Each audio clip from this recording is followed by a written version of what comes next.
Hey there, Leo, Sun, Leo, Moon, Leo, Rising. Welcome to your Mercury Retrograde reading. We're going to look at what is up for review for you. Huh. Um, so you have the card of move. A rolling stone gathers no moss. So let's find out what your move, if you're like a physical move, or if there's a situation that over this time of retrograde you're going to be. It almost feels like a strategy kind of energy. So heads up. The garbage dumpster people just pulled in, and when they get right outside of my window, I have to pause you for a moment because it is loud and annoying. So, oh, look at this. 9 of Pentacles. Okay, that's the challenge, and the opportunity. Oh, this goes with this, they're telling me. Okay. Oh, excuse me. All right, wow. All right, so, wow, okay, I like it a lot. All right, so, so we're going to do two things in this video. We're going to look at the challenge and the opportunity. The opportunity looks amazing. And then we're going to also, at the end, I'm going to pull a card because Venus, which is in your sign right now, Leo, is going to be working with Mars starting on the 28th, from the 28th of August all the way through the 28th when there is a full moon eclipse in Taurus. Those two are strolling along hand in hand, having conversation. They're in the energy of choice and decision making. They're in sextile to each other as they move through the different elements. And so there's going to be a lot of conversation about choices and decisions coming up. And so we're going to pull a card on that energy because for those of you that are looking for a relationship, it's always the work that we do on ourselves that changes the frequency, because we got to change anybody else, right? So that changes the frequency. So we're going to pull a card on that. So hold on, I'm going to put you on pause because they're right outside my window before they start beeping. I'll be right back. Okay, and we are back. So this must be a new person because that was a painfully long experience. Okay, so let's see what we have going on here. So your challenge is you have the 9 of Pentacles and the 8 of Cups. And we have the Swan. And the Swan is definitely about self-reflecting, which is perfect, right? It's a Mercury retrograde. It's all the REs. It's revisit, revise, reflect, rediscover, review. Sometimes it's renew, which is why we're going to take a look at that one about relationships, because exes can come back. And so we're going to take a look at that. But it just feels like a time to walk away from something that and regain your own personal power. You're looking to regain your own personal power. So there's this, I'm going to pull all the cards before I go much deeper into this, but there's this eclipse energy in this that is happening. And so there's this walking away. And I think it comes down to, we have a new moon eclipse happening on the 14th of Libra, 14th of October.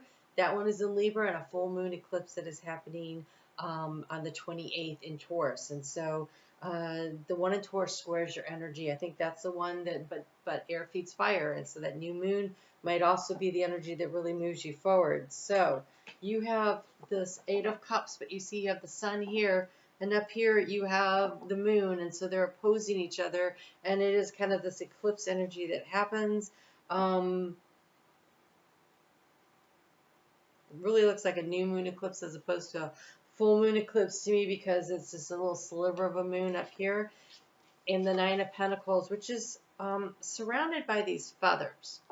All right, and so it almost as though your thoughts are all around how to create your own sense of sovereignty. It's like you're lining everything up. You're getting all your ducks in a row. See how nice and neatly those are stacked up. And so there's this energy, especially with Mercury in strategic Virgo doing its retrograde, that everything would be all nice and neatly stacked up. And so the challenge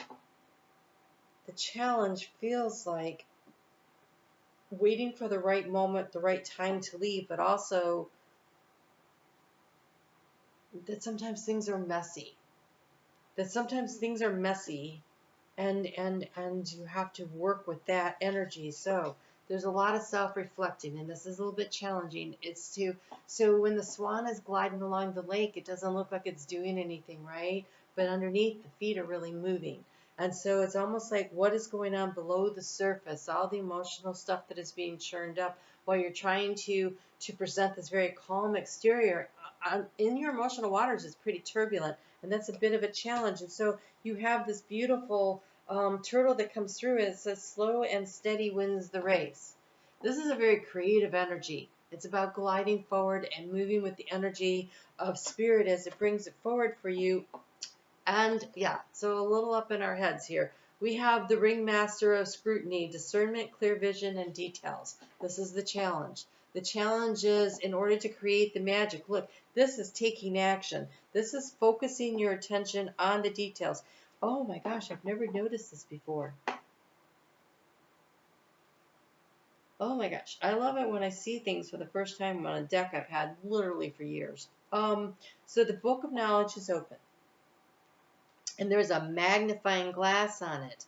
And then he is focusing the energy from the wand on it. So kind of like when you watch Survivor and they take their glasses and they focus it and they try to create a fire out of it. I feel like you're going to burn the old book. It's like you're focusing on the details, but it's like going to start a fire. A very passionate fire that lights you up and allows you to move forward. I can't read that one. I always show that one. I never can be read. Okay, it says move. It says move.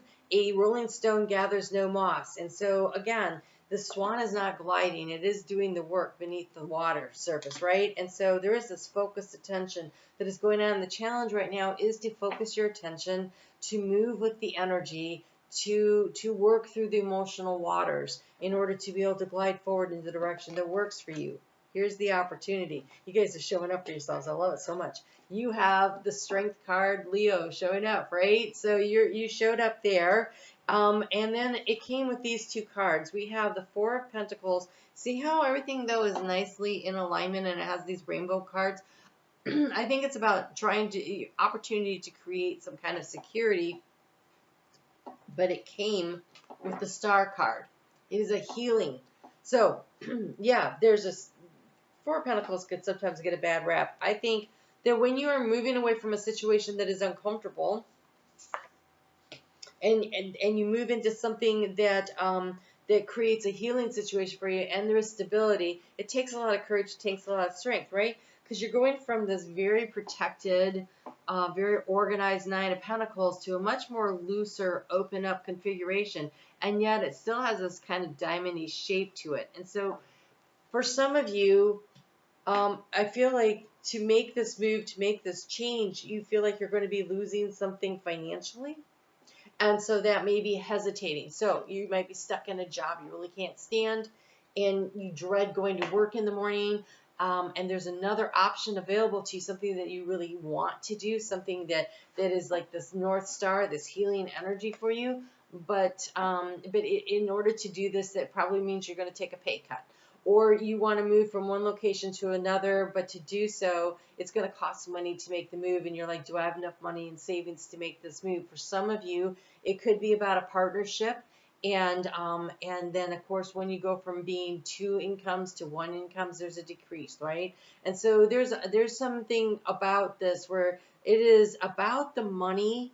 It feels like it's somehow about the money that has got you wondering what you need to do, but emotionally the situation just isn't tenable anymore, and you're going to have to make a choice and a decision, even though it's going to be sacrificing some of your nest egg, because right, it's like got these feathers, it feels like a nest egg, and trusting that the universe will help you to recuperate and to move forward. So the star brings this healing energy in. So you have that came with this. You have the tiger and the vulture, right? So this is the ending of a situation, but the vulture always reminds us that nothing was wasted. Nothing will go to waste. It's also about being very, wisely using your resources. So you have an opportunity to use your resources in a new way by transmuting, transferring somehow. So if so it's like by letting something go, you create fertile ground for something else to grow in. There's a process, right? The decomposition, in order to create fertile ground for something new to grow in. And so, yeah, there's a sacrifice. There is a sacrifice that will be made. But you have the lion and you have the tiger. And this tiger is about really being, like, if you notice, it's got this little crescent moon there, and look how it's just staring at you in the eye. It's the eye of the tiger, right? Eye of the tiger, the will, gosh, that song, the eye of the tiger. Who sang that? It's like from 1980. 82 maybe, the Eye of the Tiger. Anyway, so Survivor. Oh, that's what things says, Survivor. And so I really think you should listen to it. I feel like it's a theme song. Like it is the ability to rise up and to do it again. It sounds like the phoenix rising from the ashes, but it's with this focused intention, using the cycles of the moon. And also, I think you're being guided by your own intuition. I just don't think everybody's going to see it coming. I think there's like a stealthiness to this. You're in the hunt. You're in the hunt, and it's going to be a major change, and I don't know that everybody's going to be so thrilled with it. All right, so you have, what did I say? It was Survivor that sings the Eye of the Tiger. You have the Desert Prince. This is there's a lion sitting right there. There you go. Then there's so much opportunity for you to step into your own power. Right, Venus is in your sign, and she stations direct on the 3rd of September. So in the middle of this retrograde for Mercury, she says, okay, I figured some stuff out, and now I'm ready to move forward. But she's going to be moving slow, so slow and steady. And I think sometimes when you're a fire sign, having to move slowly is kind of annoying because you're just like, okay, I'm ready for the change now. But let Venus get up to speed. She gets up to speed right around the time she clears out of Leo into Virgo at that new moon eclipse time at the 10:10 gateway coming up there in Libra season. And so there's this energy of as you're moving through September, you're going to be when Mercury stations direct on the 15th. So Mercury goes retrograde. I don't think I mentioned this. It goes retrograde on the 23rd and stations direct on the 15th of September, and then clears its shadow on the 18th of October, right there at that 10:10 gateway in between the two eclipses. And so there's this whole chain of events that are happening, and then all the personal planets will be moving forward. All of the other planets, the outer planets and the intermediary planets, that's Jupiter and Saturn, or the intermediary, those will all be in retrograde. But inside of us, our personals, we will know. We will know what we're doing. And while the world is like reconfiguring itself, it doesn't matter. We already figured it out, and we're ready to move forward. I had to sleep with a lot of fans last night. It's kind of jacked up my throat. Sorry about that. Could not cool the place down last night. All right. So the Desert Prince says survival and false promises. And you have the opportunity to walk away from situations that did not pan out. They were not what you thought they were going to be. They were not what they were promised. Does it say false promises? It does. Okay. I feel like you accepted a job, decided to live somewhere, engaged in a relationship. There was some kind of a contractual, it feels very contractual because there's this difficulty like with this money thing, right? Some kind of a situation where you really thought it was worth the time and the money, your energy in some way, your creative energy, your emotional energy was worth it, you thought. It turned out it didn't pan out quite the way it was, what it was promised. And so now it's about remembering that nothing was lost. You learned something, you're stronger, you're better. You're going to lean into your strength. You get to remember that you're growing. He's holding a white rose. The white rose is healing and peace. And you have the dove spirit to be at peace. And so I think that it may have taken you some time to be willing to release and let go of something. But during this retrograde, I think you have an opportunity to really review all of the details, really get into the details of what has been going on and what is happening. And you say to yourself, you know what? It's time for me to make a move. It's time for me to make a choice. And I think you step out of this retrograde period knowing what it is you want and willing to suffer some kind of a loss of energy. Walking away from a relationship that you really thought was going to be something, walking away from a financial situation. There is a sacrifice. There is a sacrifice that will be made, which is part of why you've hesitated. It could be, no, that's not it. Part of it could be a sacrifice of the ego. Oh, sometimes it's so hard to say to ourselves, man, I didn't get that quite right. But you know what? Don't worry about that. Do this without judgment, because the choices we make are the choices we make with the information that we have available to us at the time that we make the choices and decisions we make. What becomes an issue or a problem is when we say, yeah, I just don't want to look bad, so I'm going to stick this out forever. Instead of saying, wow, this really was not what I thought it was. And so I'm going to let it go and I'm going to move forward. I'm going to seek the peace. And I have the strength and the fortitude, and I am a survivor. And more than a survivor, I'm a thriver. And if I have gotten to 9 of Pentacles before, I can get back to 9 of Pentacles. In fact, I could amp that up and take it to 10 of Pentacles if I want to. And so there's just a need for you to trust in the journey of this. So it's a lot. It's going to take all that lion courage that you have, but Venus has been spending some serious time with you. So I'm on Facebook every day, and we've been working with Venus over there. If you want to go and check that out, I did a video for that Lionsgate energy. You got to get to it through the Facebook. Takes you back to YouTube, but that's the only place that it's available to find the link to it. But I do really want to encourage you to come and join us over there. We do a lot more on the astrology over there, so you might find that useful as you are moving forward here. So you have the things to work on for yourself, the things that you do for yourself, the way that you make yourself more energetically frequency elevated. These are because that's how you attract the higher frequency opportunities when you're right, because we attract the frequency that matches ours.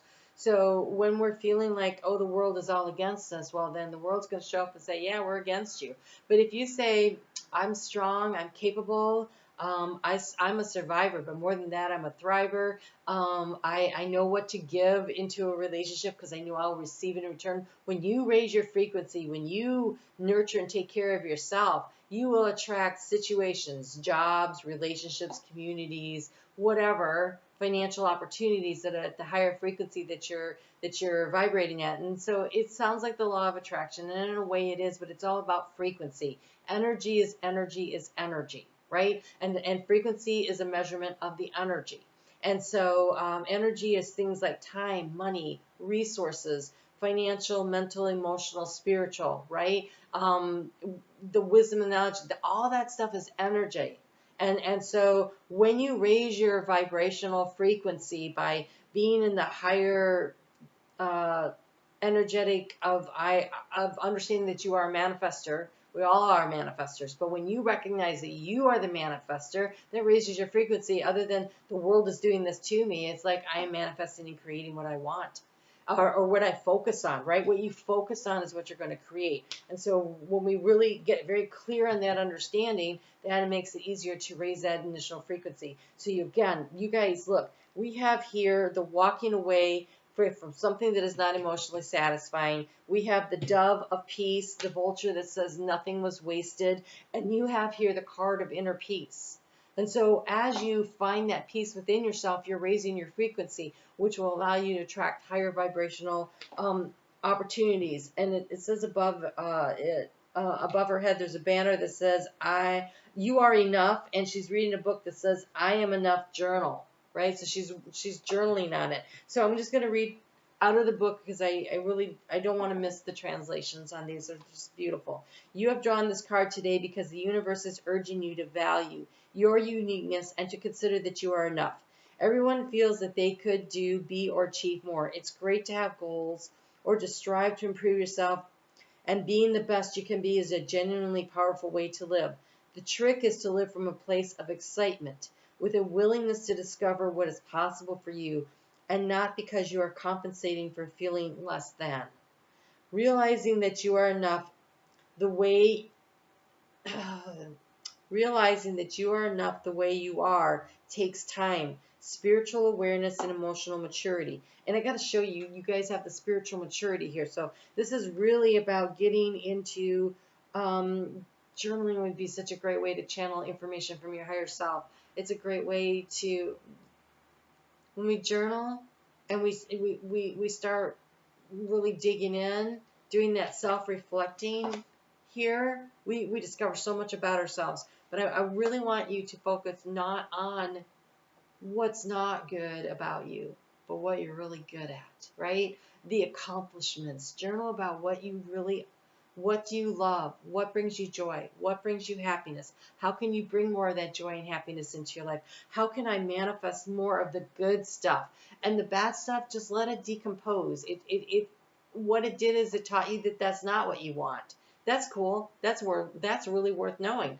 So focus when you're journaling about the positive steps you're taking to move forward, to find joy, to find happiness. If you're journaling about the negative things that have happened in your life, you are replaying that story over and over, and it stays in the present. But if instead you focus on the really good stuff, you're writing a new story for yourself, you're creating the new future for yourself, and so and you're doing it in the present now moment, and that is where journaling is really powerful. So really listen to people when they pay you a compliment. Don't deflect or diminish it. Someone says, you look great today, say thank you and mean it. Don't say, oh, well, okay, I'm glad they said that. No, like, well, thank you. And then in your journal, write, oh, someone told me I looked great today. And you know what? I think I really did.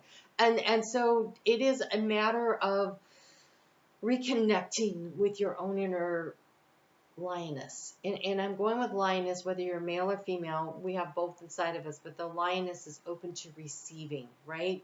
She is also the one that will hunt, but lions do not expend energy unnecessarily. During the heat of the day, they rest in the shade and they hunt in a pack. They work great with others. They know how to they're very strategic in the hunt, but also they're open to receiving and to playing and nurturing. And so I really want to encourage you. It is a lioness that's sitting here. It is a lioness that's sitting there at your back and supporting you, right? And so remind yourself daily that everything in the universe, every snowflake, every tree, every flower, every person has a place. The vulture, nothing went to waste. You are meant to be you. You are more than enough. You are so much more than enough. And then you have the spiritual maturity.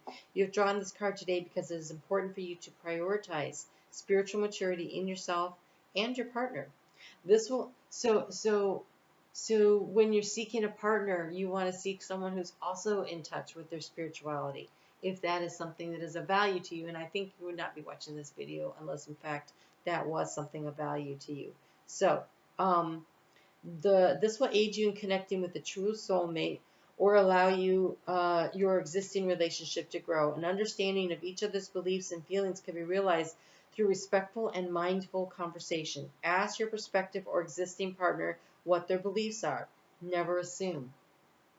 Have those deeper conversations. Create a space in your relationship for spiritual maturity to flourish. Have the courage to explore beyond the beliefs and ideals that were handed to you as a child, and you will be willing to take whatever steps are necessary to mature yourself. When you do this, you will attract the best person for you. If you are in an existing relationship, you can open doors to many new and exciting possibilities for you and your partner to enjoy. So, I know somebody who, it was actually the husband who had an experience, and he was like, oh my God, I don't believe that anymore. And he kind of went down a rabbit hole, and his partner said, let's talk about what you're going through and what's happening with you. And as they had the conversation, she said, I decided I could either decide he was crazy and leave him, Or I could go down the rabbit hole with him. And she goes, and our relationship is so much stronger than it ever was before because I chose to go down the rabbit hole. So having that conversation with your partner will allow them to also make a choice that works for them as well, right? And hopefully it's they go down the rabbit hole with you, right? All right, you guys take really great care. I will see you back here soon. I'd love to see you over on Facebook. So if you come over, be sure to say hi, and I will talk to you again soon.